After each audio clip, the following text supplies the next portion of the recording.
Hello my dear students, और आज हम करने जा रहे हैं कक्षा 9वीं का नए इलाके में वाली पोएम जो है वो। ठीक है, ये आपके स्पर्श की लास्ट पोएम है। ठीक है, लास्ट कविता है, इसको पढ़ेंगे। इसमें दो पार्ट कर रखे बच्चा, एक नए इलाके में है और दूसरा है खुशबू रचते हैं हाथ। दोनों ही अरुण कमल द्वारा लिखी गई हैं। ठीक है, चलिए शुरू करते हैं। तो सबसे पहले पाठ का प्रवेश। पहली कविता, प्रस्तुत पाठ की पहली कविता नए इलाके में एक ऐसी दुनिया में प्रवेश का आमंत्रण है जो एक ही दिन में पुरानी पड़ जाती है। यह इस बात का बोध कराती है कि जीवन में कुछ भी स्थायी नहीं होता। इस पल पल बनती बिगड़ती दुनिया में स्मृतियों के भरोसे नहीं जिया जा सकता। ठीक है, चलिए तो रीडिंग करना शुरू करते हैं। इन नए बसते इलाकों में जहाँ रोज़ बन रहे हैं नए मकान, मैं अक्सर रास्ता भूल जाता हूँ। कवि कहते हैं कि जो ये नए नए बसते इलाके हैं, नए नए जगह हैं, नए नए शहर हैं, है ना, जहाँ पर रोज़ रोज़ नए नए बिल्डिंग्स बन रही हैं, वहाँ पे मैं रास्ता भूल जाता हूँ। ठीक है, चलो। धोखा दे जाते हैं पुराने निशान। उसने कोई पुराने निशान बनाए होंगे कि मैं दोबारा कभी आऊँगा तो इस निशान से पहचान लूँगा। ठीक है, तो वो भी धोखा दे जाते हैं उसे। खोजता हूँ ताकता पीपल का पेड़, खोजता हूँ ढहा हुआ घर। उसने वो खोजता रहता है कि कहाँ था वो पीपल का पेड़, यानी कि कहीं वो शायद बचपन में कभी खेलता होगा तो वो पीपल का पेड़ उसे याद होगा, इसलिए वो ढूंढ रहा होगा। खोजता हूँ ढहा हुआ घर, कोई ढहा हुआ घर।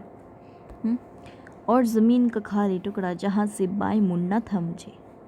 फिर 2 मकान बाद बिना रंग वाले लोहे के फाटक का घर था, एक मंजिला। यानी कि ज़मीन का कोई खाली टुकड़ा जहाँ से बाई मुड़ना था, यानी कि वो अपने पुराने टाइम की याद कर रहा है बचपन में कि कोई ज़मीन की कोई खाली जगह थी, फिर वहाँ से उसे बाएं की तरफ मुड़ना था, तभी उसका वो जगह आएगी जहाँ जिसे वो ढूंढ रहा है। फिर 2 मकान बाद, मतलब कि 2 बिल्डिंग्स, दो घरों के बाद बिना रंग वाले लोहे के फाटक, लोहे के फाटक मतलब दरवाजे, लोहे के 2 फाटक दरवाजे हैं बिना रंग वाले का घर था। दो दरवाज़ों का जिनमें रंग नहीं था, उनका एक मंजिला घर था, यानी कि एक स्टेयर वाला। चलो। और मैं हर बार एक घर पीछे चल देता था या 2 घर आगे ठकमकाता था। कि कभी एक घर पीछे पीछे चल देता था और बोलता था कि कोई है, तो कभी 2 घर आगे आ जाता था। ठीक है, चलो। यहाँ रोज़ कुछ बन रहा है, रोज़ कुछ घट रहा है। यहाँ स्मृति का कोई भरोसा नहीं। एक ही दिन में पुरानी पड़ जाती है दुनिया। जैसे बसंत का गया पतझड़ और लौट आया, जैसे बैसाख का गया भादों को लौट आया। अगला देखिए। अब यही है उपाय कि हर दरवाज़ा खटखटाओ और पूछो, क्या यही है वो घर? देखिए खटखटा रहा है ना, कह रहे कि अब एक ही उपाय है कि मुझे हर घर पे जाके दरवाज़ा खटखटाना पड़ेगा और पूछना पड़ेगा कि यही वो घर है जो मैं ढूंढ रहा हूँ। फाइन। समय बहुत कम है तुम्हारे पास, आज चला पानी ढहा आ रहा आकाश। शायद पुकार ले कोई पहचाना ऊपर से देखकर। यानी कि वो कह रहा था कि काफ़ी बड़ी बड़ी बिल्डिंग्स थी और मेरे पास काफ़ी बहुत कम समय था और सूरज भी डूब रहा था, ऐसे बताया गया है इसमें। ठीक है, तो वो सोच रहा था कि क्या पता कोई पहचान ले मुझे और कोई पुकार ले पीछे से।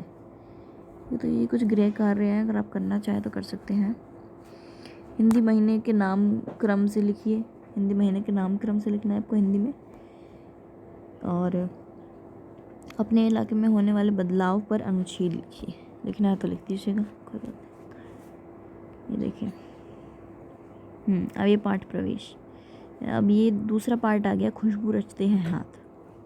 इस पाठ की दूसरी कविता खुशबू रचते हैं हाथ सामाजिक विषमताओं को बेनकाब करती है। ये किसकी और कैसी कारस्तानी है कि जो वर्ग समाज में सौंदर्य की सृष्टि कर रहा है वही वर्ग अभाव में गंदगी में जीवन बसर कर रहा है। लोगों के जीवन में सुगंध बिखरने वाले हाथ ब्याह स्थितियों में अपना जीवन बिताने पर मजबूर हैं। क्या विडंबना है कि खुशबू रचने वाले ये हाथ दूर दराज के सबसे गंदे और बदबूदार इलाकों में जीवन बिता रहे हैं। स्वास्थ्य समाज में निर्माण में सहयोग करने वाले ये लोग इतने उपेक्षित हैं कब तक। ठीक है, चलो अब स्टार्ट करते हैं। शहर की बात की गई है यहाँ पे। शहरों की गंदगी और बदबूदार गलियाँ। स्वर्ण युग और दर्शन अगरबत्तियाँ। शहरों की गंदी बस्तियों में होता है अगरबत्ती का निर्माण। देखिए, बताया गया है कि जो शहर है वहाँ पर जो गंदी जगह है कि शहरों की गंदगी और बदबूदार गलियों, अब बहुत गंदगी होती है ना, बदबूदार गलियों में से स्वर्ण युग और दर्शन अगरबत्तियाँ, ये नाम दे रखे कुछ अगरबत्तियों के, कंपनी वगैरह। शहरों की गंदी बस्तियों में होता है अगरबत्ती का निर्माण। इन्हीं गंदे शहरों की गंदी बस्तियों में ही अगरबत्तियाँ बनाई जाती है। कई गलियों के बीच कई नालों के पार, यानी कि कई गलियों के बीच में बनवाई जाती हैं और कई नालों के पार। ठीक है, कूड़े करकट के ढेरों के बाद यानी कि जहाँ पे कूड़े करकट है वहाँ पे बनाई जाती है। ठीक है, चलो।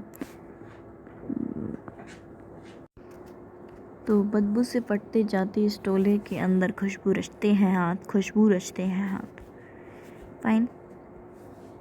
कई गलियों के बीच कई नालों के पार कूड़े करकट के ढेरों के बाद बदबू से फट जाते इस टोले के अंदर खुशबू रचते हैं हाथ। अब देखिए, यहाँ से देख लेते हैं, यानी कि कूड़े करकट के पास में भी ये लोग अगरबत्तियाँ बनाते हैं। सो बदबू की वजह से जब हाथ फट जाते हैं, बहुत बुरी हालत हो जाती है हाथों की अगरबत्ती बनाते, तो तब भी वो खुशबू रचते हैं। यानी कि अगरबत्ती जब हम जलाते हैं तो उसमें से खुशबू आती है ना, तो उसी खुशबू की यहाँ पे बात की गई है। चलो, अब यहाँ बोला कि कई गलियों के बीच कई नालों के कूड़े करकट के ढेरों के बाद बदबू से फट जाते इस टोले के अंदर खुशबू रचते हैं हाथ। कि कई गलियों के बीच में भी कई नालों के पार कूड़े करकट के पास बनाई जाती हैं सुंदर अगरबत्तियाँ। ठीक है, और बदबू से फट जाते उन लोगों के हाथ फट जाते बनाते, फिर भी वो खुशबू निर्माण करते हैं, खुशबू बनाते। देखिए, ऐसी हालत हो जाती है। ये अगरबत्तियाँ हैं इनके पास, ये अगरबत्ती सीख। ठीक है, ये उभरी नसों वाले हाथ। नसी ऊपर नहीं आ जाती, देखो यहाँ पे दिखा रखा है ना कैसे नसी ऊपर आ रही है, ऐसे हाथों की बात की गई है यहाँ पे। उसके बाद घिसे नाखूनों वाले हाथ। ये नाखून घिस रहे हैं ना, ऐसे नाखूनों वाले हाथ। पीपल के पत्ते से नए हाथ, पीपल के पत्ते से बनाई जाती है ना, इसलिए कहा गया यहाँ पे। फाइन, चलो। जूही की डाल से खुशबूदार हाथ। जूही की डाल से बनाई जाती है, पीपल के पत्ते से भी। ठीक है, गंदे कटे पिटे हाथ, जख्म से फटे हुए हाथ, खुशबू रचते हैं हाथ। गंदे संदे हाथ और कटे पिटे कट जाते हैं बनाते तो कभी। तो जख्म से फटे हुए हाथ, जख्म मतलब कोई चोट लग जाती है वहीं पे, हाथ पे घिस जाते हैं, बिल्कुल बहुत बुरी हालत हो जाती है, तो तब भी खुशबू रचते हैं हाथ। ठीक है, उभरी नसों वाले हाथ, घिसे नाखूनों वाले हाथ, पीपल के पत्ते से नए हाथ, जूही की डाली से खुशबूदार हाथ। गंदे कटे पिटे हाथ, जख्म से फटे हुए हाथ, खुशबू रचते हैं हाथ, खुशबू रचते हैं हाथ। पूरा आपको बता दिया। समझो ये। उभरी नसों वाले हाथ, यानी कि जिनकी नसें निकल जाती हैं, हाथों पे दिखाई देने लग जाती है ऊपर ऊपर नसें, ठीक है। और घिसे नाखूनों वाले हाथ, नाखून घिस जाते बनाते बनाते, वो वाले वैसे हाथ। पीपल के पत्ते से नए नए हाथ, पीपल के पत्ते जैसे जब हम करते हैं तो नए नए हाथ बन जाते हैं। जूही की डाल से खुशबूदार हाथ, गंदे कटे पिटे हाथ, कटे हुए जिन पे चोट लग जाती है तो कट पिट जाते हैं ना वो हाथ। जख्म से यानी कि चोट लग जाती है हाथों पे, वो वाले हाथ। खुशबू रचते हैं हाथ, फिर भी खुशबू रचते हैं हाथ। अब देखो, यही इसी गली में बनती है मुल्क की मशहूर अगरबत्तियाँ, इन्हीं गंदे मोहल्लों से गंदे लोग बनाते हैं केवड़ा, गुलाब, खस और रात रानी अगरबत्तियाँ, ठीक है। यानी कि यही इस गली में, यानी कि गंदी संदी इन गलियों में ही मुल्क की मशहूर, यानी कि मुल्क यानी कि राज्य, राष्ट्र, देश की मशहूर, मशहूर यानी कि बहुत ही पसंद की जाती है मशहूर अगरबत्तियाँ इन्हीं गंदे मोहल्लों के गंदे लोग बनाते हैं केवड़ा, गुलाब, खस और रात रानी अगरबत्ती। यहाँ पे नाम दिए गए हैं बच्चे कुछ अगरबत्तियों के, केवड़ा, गुलाब, खस, रात रानी अगरबत्ती, ठीक है। अब देखिए, दुनिया की सारी गंदगी के बीच दुनिया के सारे खुशबू रचते हैं हाथ, खुशबू रचते हैं हाथ, खुशबू रचते हैं हाथ। यानी कि दुनिया की जो सारी गंदगी है उसके बीच और दुनिया की सारी खुशबू, ये दुनिया की सारी गंदगी में वो रहते हैं और दुनिया की सारी खुशबू वो रचते हैं, अगरबत्ती बनाते हैं ना, इसलिए खुशबू रचते हैं हाथ। चलो, ये कुछ अगरबत्तियाँ दी गई हैं, देख लीजिए, ठीक है। मणिपुर में अगरबत्ती के सिक्कों का निर्माण, मणिपुर में ऐसे अगरबत्ती बनाई जाती है, ये दिखाई दे, देखिए यहाँ पे जो सीख मिलती है उनसे बनाई जाती है, ठीक है। ये गृह कार्य अगर आप बनाना करना चाहें तो कर सकते हैं, अगरबत्ती बनाना सीख सकते हैं, माचिस बनाना सीख सकते हैं, मोमबत्ती बनाना, लिफाफे बनाना, ये सब आप देख सकते हैं, इनके बारे में जानकारी प्राप्त कर सकते हैं at least, okay. And at last I would like to say thank you for watching my channel, watching this video, and please like, share and subscribe to my channel.